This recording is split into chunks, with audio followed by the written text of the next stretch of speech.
دہشت گردوں کے خلاف کے جو اقدامات ہوتے ہیں، کیا ان ریاستوں کے قاضی اپنے ملک کے مفاد کے خلاف فیصلے دیتے ہیں جس طرح آج آ رہے ہیں؟ اور کیا یہ حقیقت پھر نہیں ہے کہ جو اداروں میں بیٹھے لوگ سیاست خود نہیں کر سکتے وہ سیاست کروا رہے ہیں؟ اور کیا یہ حقیقت نہیں ہے کہ اگر 2017 میں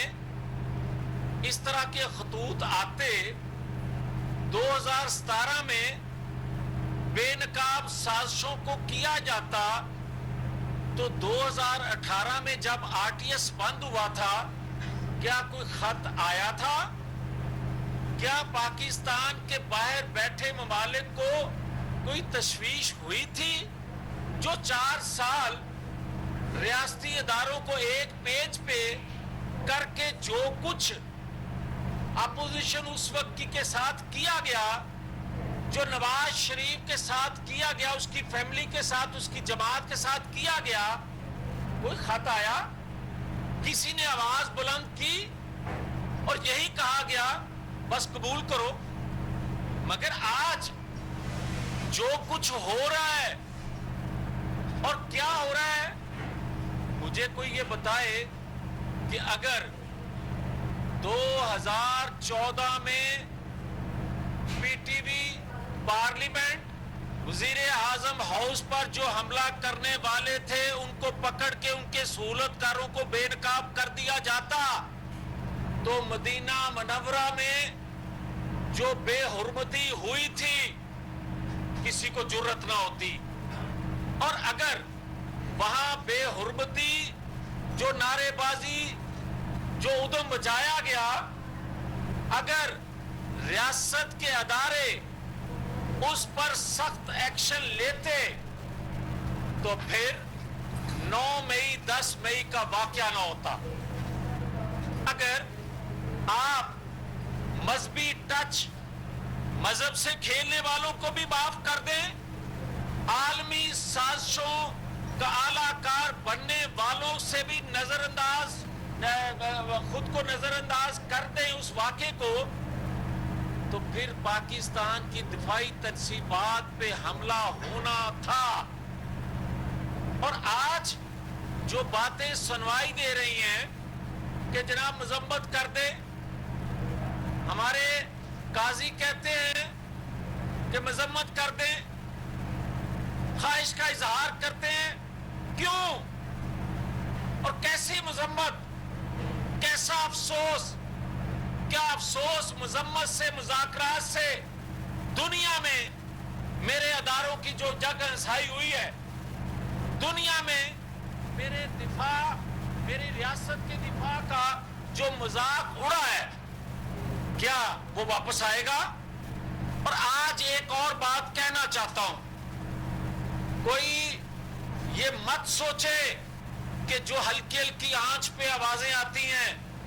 کہ اس کو باہر بھیج دیا جائے، کوئی اس کو باہر بھیجنے کی جرأت نہ کرے۔ اب نہیں تو کبھی نہیں۔ اب وقت آ گیا ہے کہ جب پاکستان کی معیشت سے کھلواڑ ہو چکا، جب پاکستان کے اندر ایک انتشار کا بیج جو بویا گیا تھا وہ آج تناور درخت بن چکا، آج بھی اس درخت کو نہیں کاٹیں گے تو پھر اس کی جڑیں پاکستان کی بنیادوں کو کھوکھلا کر دیں گی۔ اس لیے یہ ہو نہیں سکتا کہ آئین کی رسی سے جو ہمارے ہاتھ بندھے ہیں، جو ریاستی اداروں کو ایک پیج پہ رکھنے کے لیے ریاستی اداروں پر پاکستانی قوم کی جو نظریں، جو غم و غصہ اٹھتا ہے، دیکھتی ہیں نظریں اس طرف، ان کو ہم نے ان تیروں کو اپنے سینے کی طرف کیا، اپنی زبان کو تالا لگا دیا۔ ہمارے سینے میں بہت سے راز ہیں، سیاسی جماعتوں کی لیڈرشپ کے سینے میں بہت سے راز ہیں، مگر وہ راز اس لیے ہیں کہ قوم کے ریاست کے مفاد میں اگلنا نہیں ہے، مگر آج ہمیں زبان کھولنا پڑے گی اس لیے کہ میری ریاست، میرا دھرم، میری دھرتی اگر وہ خطرے میں پڑے گی، وہ کسی جانب سے بھی پڑے گی، تو میں نے اس زبان کو جو لگا تالا اس کو کھولوں گا۔ وہ سینہ جس میں راز ہیں ریاست کے مفاد کے لیے پھر وہ کھولوں گا، اس لیے کہ آج کتنے دن ہو گئے، آج کئی دن گزرنے کے باوجود ریاستی اداروں میں بیٹھے لوگ اگر آج بھی بے نقاب نہیں ہوں گے، 9-10 مئی کے سہولت کار اور اداروں میں بیٹھے لوگ بھی اور سابق جو ہو گئے ہیں وہ سب مل کے یہ ساری پلاننگ کر رہے تھے، اگر میری جماعت کی حد تک ہوتا تو یہ سینے میں راز رہتا۔